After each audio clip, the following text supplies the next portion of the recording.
বন্ধুরা আজকে আমরা এসে গেছি আর একটা মেলা, যেটা হচ্ছে দুর্গাপুর হাট। আর এই মেলাটার নাম হচ্ছে তোমার সৃষ্টিশ্রী, যেটা 19 তারিখ থেকে 23 তারিখ পর্যন্ত চলবে।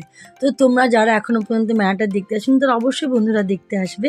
আর মেলাটাতে জানো তো কি আছে, যত আমাদের স্বনির্ভর গোষ্ঠীরা আছে তারা নিজেদের হাতে যত সব জিনিস তৈরি করে সেটাই তারা এখানে বিক্রি করতে নিয়ে এসেছে। আর তার সাথে সাথে সাঁওতালদের নাচও আছে বন্ধুরা, অনেক কিছু দেখার আছে। তো এখানে প্রত্যেকটি জেলার যেগুলো তোমার বিখ্যাত বিখ্যাত জিনিস, যেগুলো খুব ফেমাস ফুড, তারা সেগুলো এখানে বিক্রি করার জন্য নিয়ে এসেছে। আর তার সঙ্গে সঙ্গে ছিল কিন্তু অনুষ্ঠান। আজকের দিনে আমরা গেছিলাম, তাই আজকেই ছিল এই মেলাটা উদ্বোধন। তাই এখানে বড় বড় অতিথিরা এসেছিলেন, তারা নিজেদের বক্তব্য রেখেছেন, প্রোগ্রাম হয়েছে। সত্যি বন্ধুরা আজকে মেলাটাতে গিয়ে খুব ভালো লাগলো। আর সব থেকে দেখার মতন কি জানো বন্ধুরা, এখানে যে স্টলগুলো করা আছে মেলার জন্য, খুব ভালো শক্তপুক্ত স্টল, মানে স্টলগুলো সত্যি দেখে খুব ভালো লাগলো। আর প্রত্যেকটি জিনিসও খুব ভালো।